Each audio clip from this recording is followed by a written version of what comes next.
So hey guys, welcome back to my channel. And आज की video में हम बात करने वाले हैं a chronicle of the peacocks. ये एक ऐसे है जो कि लिखा गया है बाय इंतज़ार हुसैन। तो मैंने अपने एग्ज़ाम पर्पज़ के लिए जो है कुछ नोट्स वगैरह बनाए थे, एंड मैंने सोचा क्यों नहीं आपके साथ भी शेयर कर दी जाए। तो आप इसे एक बार चेकआउट कर सकते हो। एंड यस, अगर आपको कोई भी स्टोरी है, कोई भी पोएम ऐसी है जो कि समझ नहीं आ रही है, एंड अगर वो मुझे समझ आ गई होगी तो मैं आपको समझा सकती हूँ, या फिर मैं आपको नोट्स भी प्रोवाइड कर सकती हूँ, तो आप मुझे कमेंट्स में जो है बता सकते हैं। सबसे पहले अगर हम बात करें, हम देख लेते हैं इस ऐसे के बारे में जो कि है आ क्रॉनिकल ऑफ द पिकॉक। तो अगर ये राइटिंग आपको समझ ना आए तो आप जो है, मैं मतलब ये खुद रीड भी करने वाली हूँ, तो आप उस हिसाब से समझ सकते हैं। एंड अगर कोई भी राइटिंग फिर भी समझ ना आए तो आप कमेंट्स में पूछ सकते हैं। तो सबसे पहले इसमें जो पॉइंटर जो मैंने लिखा है वो है, जो इंडिया में एटॉमिक एक्सप्लोजन हुआ था माउंटेन रेंजेस पे ऑफ राजस्थान, जो कि एक बहुत ज़्यादा डिस्ट्रक्शन लाया था पिकॉक्स के लिए। अब कैसे डिस्ट्रक्शन लाया था वो, क्योंकि मेन था जब इंडिया ने जो है अपना एक्सप्लोजन किया था, पोखरा एटॉमिक एक्सप्लोजन, उसकी वजह से जो है बहुत सारे पिकॉक्स जो थे एक बारी में हवा में उड़ गए थे। एंड जिससे कि यहाँ पर जो मतलब हमारे जो राइटर है वो भी यही कहते हैं कि उसके बाद जो है उन्हें कोई भी ज़्यादा पिकॉक्स वगैरह देखने को नहीं मिले। And after Pokhara atomic explosion, no peacocks are to be seen anywhere. तो वो ये कहते हैं कि उसके बाद उन्हें कोई भी पिकॉक वगैरह नहीं दिखे इन इंडिया मेनली। वाइल जो फर्स्ट विज़न उन्होंने पिकॉक्स का देखा था वो बहुत ज़्यादा मतलब कि अच्छा था, उनको बहुत ज़्यादा अच्छा लगा था। एंड वहीं जब उन्होंने सेकंड पिकॉक का देखा था, मतलब सेकंड विज़न देखा था, जब इसके बाद मतलब ये पोखरा एटॉमिक एक्सप्लोजन के बाद, तब उनको लगा कि जो ये मतलब पिकॉक है वो बहुत ज़्यादा डरा सा है, सहमा सा है, एंड वो उसके दिमाग में बहुत ज़्यादा टेरर है। वो मतलब डरा हुआ है कि कहीं मतलब कि, क्योंकि अब वो अकेला था। पहले जब उन्होंने पिकॉक देखे थे तो बहुत सारे एक साथ पिकॉक थे, बट जब उन्होंने एक्सप्लोजन के बाद एक पिकॉक बहुत मुश्किल से उन्हें एक नज़र आया था, जो कि हिल के ऊपर बैठा हुआ था, तो बहुत ज़्यादा डरा हुआ था। Screaming with the terror as writer approaches him. तो वो जैसे कि राइटर उनके पास उसके पास जा रहे थे, तो बहुत ज़्यादा डर रहा था। तो मैंने जो है इसमें कुछ बीच बीच के पॉइंटर लिखे हैं। तो राइटर ने अगली एक स्टोरी के बारे में बताया है, जो कि है परीक्षित की स्टोरी। उसमें परीक्षित जो है वो मतलब एक क्वेश्चन उठाता है, जो कि हम कह सकते हैं प्रेजेंट वर्ल्ड से जो है बहुत ज़्यादा रिलेटेड है। तो मैं इसका आपको एक एग्जैक्ट मतलब रिटर्न टाइप ही दिखा देती हूँ। तो ये है इसका एक टाइप्ड क्वेश्चन विद आंसर। तो इसमें क्या है, मेनली जो इसमें क्वेश्चन पूछा गया है कि आपको एक शॉर्ट नोट लिखना है परीक्षित के क्वेश्चन के बारे में, कि परीक्षित ने आखिर क्या क्वेश्चन पूछा था, एंड उसका हम कह सकते हैं कि उसका क्या जवाब मतलब उसे मिला था। तो परीक्षित ने क्वेश्चन पूछा था जो कि इस समय के लिए बहुत ज़्यादा रिलेवेंट है। उसने व्यास जी से मतलब उन्होंने मेनली व्यास जी से पूछा था, व्यास ऋषि जी से, कि जब जो है लोग उस समय इतने ज़्यादा समझदार थे पुराने ज़माने में, इतने ज़्यादा वाइज थे, इतने ज़्यादा नॉलेजेबल मैन थे, लाइक कौरवास एंड पांडवास, तो उन्होंने ये क्यों नहीं सोचा कि महाभारत या फिर जो लड़ाई है, ये आखिर में जो है किसी को कुछ भी नहीं देने वाला है। ये मतलब कोई भी वॉर जो है वो किसी को कुछ मतलब गिफ्ट वगैरह तो देती नहीं है। ये इन रियलिटी हमारे को कुछ ना कुछ मतलब कि जैसे हम कहते हैं ना, डिस्ट्रॉय कर देती है पूरे वर्ल्ड को। ये जैसे भी यूक्रेन और रशिया में चल रहा है, तो हमारे को कोई ये तो है नहीं कि वो हमारे को पॉजिटिव रिजल्ट दे रही है, वो हमारे को एट द एंड एक नेगेटिव रिजल्ट ही देने वाली है। तो वो ये कहते हैं कि उस समय के लोग तो इतने ज़्यादा समझदार थे, फिर भी उन्होंने ये चीज़ क्यों करी, या फिर महाभारत की लड़ाई क्यों हुई। तो परीक्षित के क्वेश्चन को जो है उस समय के लिए और इस समय के लिए, दोनों के टाइम के लिए बहुत ज़्यादा रिलेवेंट माने जाते हैं। एंड ये माना जाता है कि हाँ, ये बहुत ज़्यादा ट्रूथ है ऑल टाइम्स एंड एजेस के लिए। If you could just understand, मतलब कि अगर हम यही अंडरस्टैंड करें कि वॉर जो है हमारे को कोई भी प्राइस पे नहीं करती है, या फिर कुछ भी हमारे को अच्छा ऐसे मतलब सही नहीं छोड़ती है। अब जैसे कि अगर रशिया और यूक्रेन में वॉर हो रही है, तो रशिया अब इतनी सारी स्कूल्स, इतनी सारी बिल्डिंग्स में जो है एक टाइप से हम कह सकते हैं वॉर क्या कर रहा है, मतलब क्या कर रहे हैं, अटैक कर रहे हैं। तो रशिया जो है वो जैसे अटैक कर रहा है, तो ये तो है नहीं कि वो स्कूल्स वगैरह बच जाएंगे या कॉलेजेस बच जाएंगे, उसने हॉस्पिटल्स पे भी किया है, तो वो चीज़ें बचेंगी तो है नहीं। तो कोई भी चीज़ ऐसी नहीं होती जो कि अनटच्ड रह जाए, कोई भी चीज़ ऐसी नहीं रहती जो कि सही रह जाए। Citing failure to reason and destiny as answer of Parikshit question. Vyas ऋषि जो है वो मेनली बताते हैं कि मतलब वो बताने की कोशिश करते हैं कि ये एक अनईजी सिचुएशन होती है, क्योंकि मेन बात यही है कि जब आपको वॉर के लिए, जब आपको उकसाया जाता है किसी से लड़ने के लिए, तो फिर आपके दिमाग में ये नहीं रहता कि नहीं भाई इससे हमारे को कोई पॉजिटिव नहीं होगा, कोई नेगेटिव नहीं होगा, फिर हम सीधा जो है लड़ने वगैरह के लिए चले जाते हैं। जो राइटर है वो कंटिन्यू मतलब हॉन्ट करते रहते हैं परीक्षित को, मतलब परीक्षित के क्वेश्चन को। एंड ये स्पेलिंग जो है वो थोड़ी सी गलत भी है, तो ये आप ध्यान रखना, यहाँ पे परीक्षित की स्पेलिंग जो है वो थोड़ी सी गलत भी दिखा रखी है, तो इसकी स्पेलिंग जो है रियलिटी में ये वाली है।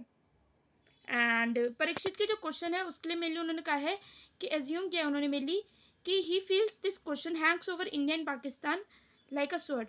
तो वो बताते हैं कि यही क्वेश्चन जो है सेम इंडिया एंड पाकिस्तान के बीच में भी रहता है, जैसे कि पोखरान युद्ध वगैरह जैसे होते हैं, या फिर पोखरान एटॉमिक टेस्ट होते हैं, या इंडिया और पाकिस्तान में जितनी ज़्यादा लड़ाई होती है, एंड इस समय के अगर हम करंट एग्जांपल जो है रशिया एंड यूक्रेन के बारे में भी हम आई थिंक सो लिख सकते हैं। बाकी आप मुझे कमेंट्स में बता देना कि क्या आप लिखोगे या नहीं, या फिर मुझे लिखना चाहिए या फिर नहीं। एंड अगर हम एक और चीज़ के बारे में बात करें जो कि है मेनली जो मोस्ट डिफिकल्ट एस्पेक्ट होता है एक न्यूक्लियर वेपन का, जो कि होता है मेनली अगर हमने एक बार न्यूक्लियर वेपन को जो है रिलीज़ कर दिया तो उसे हम रोक नहीं सकते, उसे हम स्टॉप नहीं कर सकते हैं। एंड जो डिस्ट्रक्शन होता है वो बहुत ज़्यादा इमिनेंट होता है, एज वेल एज जो and all that one can do is watch. मतलब अब जो है अगर एक बार हमने न्यूक्लियर वेपन छोड़ दिया किसी देश के ऊपर, तब हम सिर्फ एक ही चीज़ कर सकते हैं, वो है देखने का काम।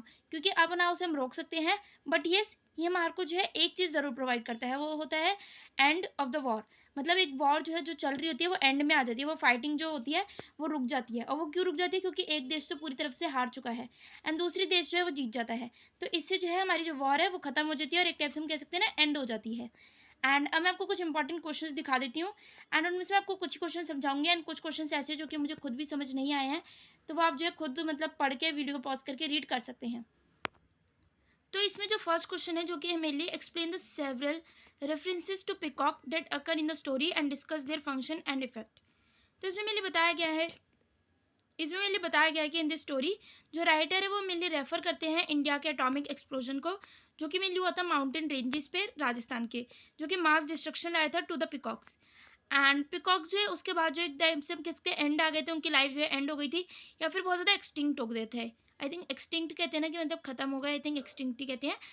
एंड जो प्लाइट है पिकॉक्स की वो बहुत ज़्यादा strong condemnation of all similar experiments.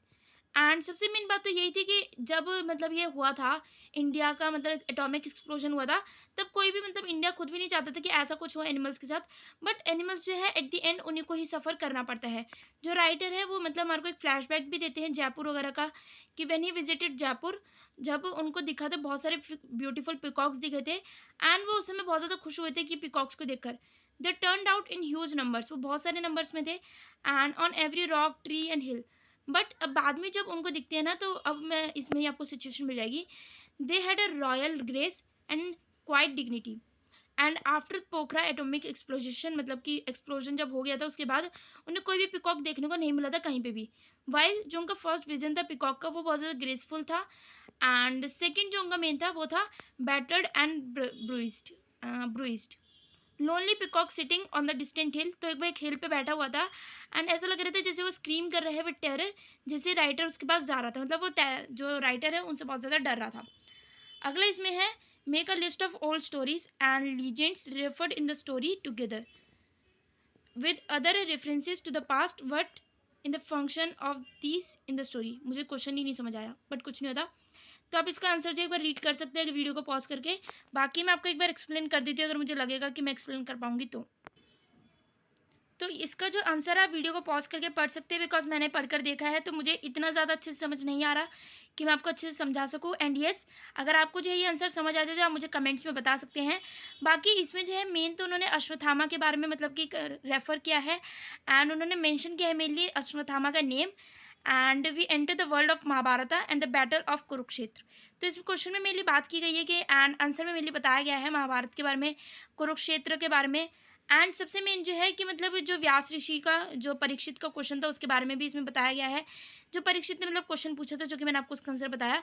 जो राइटर है वो मतलब एक कंपैरिजन बनाते हैं between practical situation and the instance in the legend when in the last days of battle. And Ashwatthama जो है एक सन है द्रोणाचार्य, एक सन क्या, अश्वत्थामा जो सन है द्रोणाचार्य के, जो कि रिलीज़ करते हैं ब्रह्मास्त्र। एंड इसके लिए हम कह सकते हैं ना एक टाइप से अश्वत्थामा ही जो थे जो कि रिस्पॉन्सिबल माने जाते हैं महाभारत के लिए, क्योंकि इन्हीं के चक्कर में हम कह सकते हैं युद्ध जो है एक टाइप से शुरू हुआ था या फिर एंड हुआ था जिसे हम कहें। जो वे है हुसैन का, वो डिस्क्राइब करता है ब्रह्मास्त्र। ब्रह्मास्त्र का base on the information of the legend, but it can ideally fit the description of modern atomic bomb. And इसमें हम कह सकते हैं कि जो राइटर हैं एंड जो कि हमारे को दिखाना चाह रहे हैं मेनली फैंटेसी एंड रियल के बीच में डिफरेंस, जो कि मॉडर्न टाइम्स में। अगले क्वेश्चन का मैंने आपको आंसर बता ही दिया है, एंड अगर आप दोबारा से रीड करना चाहते हैं तो कर सकते हैं। मेनली इसमें परीक्षित का क्वेश्चन था, जो कि उसने बोला था कि जब इतने सारे लोग उस समय समझदार थे महाभारत के टाइम, तो ये युद्ध क्यों हुआ। एंड उसका आंसर जो था व्यास ऋषि के पास नहीं था, बट मतलब एक टाइप से कह सकते हैं राइटर ने इसमें ये भी बताया है कि ये जो ये जो क्वेश्चन है वो इससे में डील करता है इंडिया एंड पाकिस्तान के, मतलब कि इंडियन पाकिस्तान में हर वक्त जो है लड़ाई वगैरह होती है या फिर आपस में एक दूसरे के बीच में युद्ध बना रहता है, तो उसके बारे में हम बात कर रहे हैं, मतलब राइटर बात कर रहे हैं इस क्वेश्चन में। सो the next question is this, and अगर आपको चाहे तो आप ये क्वेश्चन रीड कर सकते हो वीडियो को पॉज करके, बिकॉज मैंने ये आंसर जो है पढ़ के देखा है, बट मुझे इतना ज़्यादा मतलब इसमें क्लैरिटी कुछ लगी नहीं है, मुझे ज़्यादा कुछ समझ नहीं आया, तो इसलिए मैं फिर ये वाला आपको आंसर नहीं समझाने वाली हूँ। बट येस, आप ये आंसर जो है अपना देख सकते हो एंड वीडियो को पॉज करके रीड कर सकते हो। अब हम आ जाते हैं नेक्स्ट क्वेश्चन पे। So the next question is discuss the story as an elegy against war. तो इसमें मेनली बताया गया है कि मतलब क्या बताया गया इसमें, इसमें मेनली मतलब बताया गया है कि, तो इसमें बताया गया है मेनली कि जो स्टोरी मतलब इस क्वेश्चन में कि जो वॉर है वो मतलब लोगों की, ह्यूमन बींग्स को जो है एक टाइप से पपेट्स की तरह शो करती है। हुसैन इसमें एग्जामिन करते हैं legacy of violence in global sense. वो मेनली फील करते हैं टूडेज वर्ल्ड को जो रेस कर रही है मेनली वेपन्स के लिए, मतलब आपस में, मतलब जो वर्ल्ड से, मतलब आपस में जो दो कंट्रीज़ हैं वो आपस में बस लड़ रही हैं कि वो ज़्यादा से ज़्यादा अपने पास जो है वेपन्स वगैरह रख सके, ज़्यादा से ज़्यादा वेपन्स जो है क्रिएट कर सके फॉर पावर में ultimately eliminate the human race itself. Because अगर आपने पता है एक चीज़ नोटिस किया होगा कि अगर हम इतने सारे वेपन्स बना रहे हैं, तो कई बार तो इतने वेपन्स हैं हमारे पूरे वर्ल्ड में, इतने वेपन्स हैं कि अगर हम एक कंट्री के, मतलब जैसे रशिया के पास इतने वेपन्स है, अगर वो चाहे तो वो पूरी कंट्री को डिस्ट्रॉय कर सकता है, या फिर अमेरिका के पास इतने वेपन्स है, चाहे वो पूरे वर्ल्ड को मतलब डिस्ट्रॉय जो है एक बारी में कर सकता है। बट इतने वेपन्स की ज़रूरत क्यों है? क्योंकि मैंने एक कंट्री जो है वो दूसरी कंट्री पे अपना दबाव बना सके, using myths and legends and juxtaposing tradition and modernity, he carries forth on a journey that interweaves the past and the present and draws a reminiscent image of what can happen if we go ignoring past warnings। तो mainly इसमें बताया गया है कि past को हमारे को कोई भी इग्नोर करने की ज़रूरत नहीं है, क्योंकि अब जैसे महाभारत का युद्ध था, तो महाभारत का युद्ध करने मतलब जो इग्नोर किया गया है, तभी हमारा world war 1 and world war 2 हुई है। अगर उसी को देख के मतलब उसी को अगर देखा जाता कि भाई वॉर से हमारे को कोई भी बेनिफिट नहीं होता, तो हो सकता है कभी हम और आगे वॉर्स होती ही नहीं। बट फिर भी जो है उसको नज़रअंदाज किया गया उसे, एंड उसके बाद जो है वर्ल्ड वॉर 1 भी हुई और वर्ल्ड वॉर 2 भी हुई, एंड उसके बाद कोल्ड वॉर भी हुई है, एंड अब फिर से मतलब एक टाइप से हम कह ही सकते हैं वर्ल्ड वॉर 3 टाइप, जो कि रशिया एंड यूक्रेन के बीच में हो रही है। जो स्टोरी है वो ग्रेजुअली शेप करती है up as an elegy against war and its evils, and more specifically जो 2 बर्ड्स है जो कि सिम्बॉलिक है इनोसेंट वॉर के एंड विक्टिम्स के। जो 2 बर्ड्स है वो आई थिंक इसमें एक तो हमारे को पिकॉक दिखाया गया है, एंड दूसरा आई थिंक इसमें डक या हैन, मतलब कुछ ऐसा ही था दूसरा एनिमल। अगर मुझे पता चला तो मैं आपको या तो डिस्क्रिप्शन में डाल दूंगी। And so the next question is the image of peacocks and the oil cover duck. तो मैंने आपको बता दिया है कि मतलब ये 2 एनिमल्स के बारे में बात की गई है जो कि बहुत ज़्यादा शांति के प्रतीक होते हैं एक टाइप से अगर हम कहें तो इसमें बात की गई peacock and oil cover duck use by the Hussain is profoundly moving indictment of all forms of violence discuss.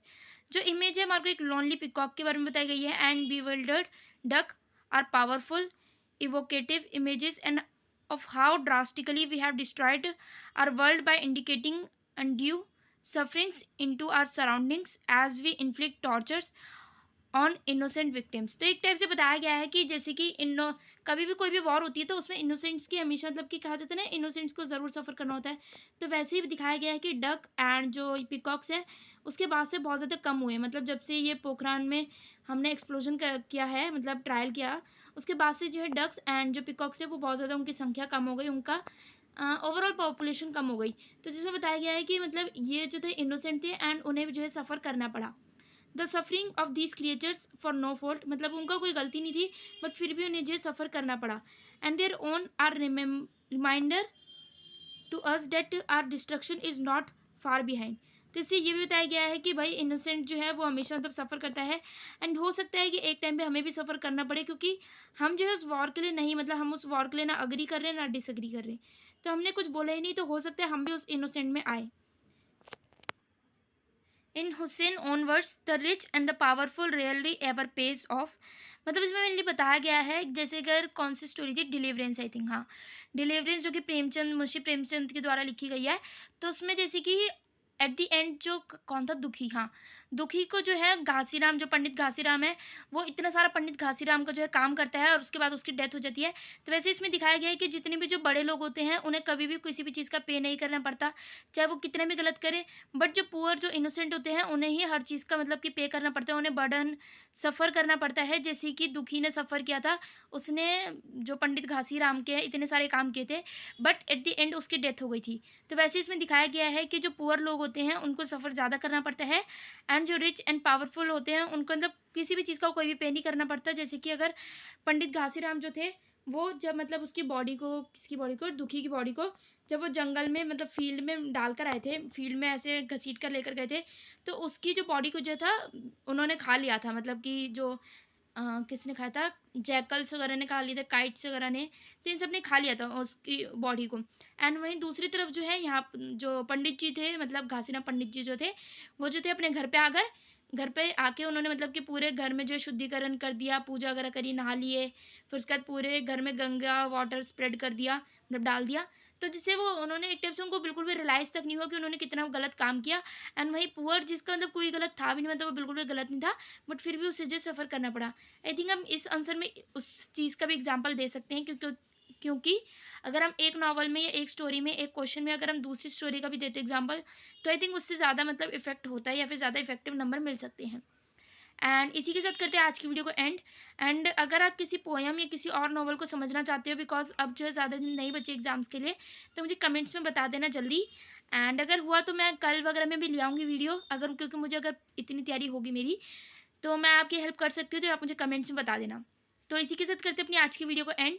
मिलते हैं अगली वीडियो में। अगर आपको आज की वीडियो अच्छी लगी तो एक वीडियो को लाइक कर देना, एंड कमेंट्स में मुझे ज़रूर बताना कि आपको आज की वीडियो कैसी लगी। आप मुझे इंस्टा पे भी फॉलो कर सकते हो, ताकि आप मेरी नॉर्मल डेली लाइफ देख सको, एंड आप मेरे प्रीवियस व्लॉग्स भी देख सकते हो, क्योंकि अब आगे व्लॉग्स जो है वो कम ही आएंगे। करते वीडियो को एंड, मिलते हैं अगली वीडियो में। तब तक के लिए stay safe, stay positive, all the best, and thanks for watching. Bye bye.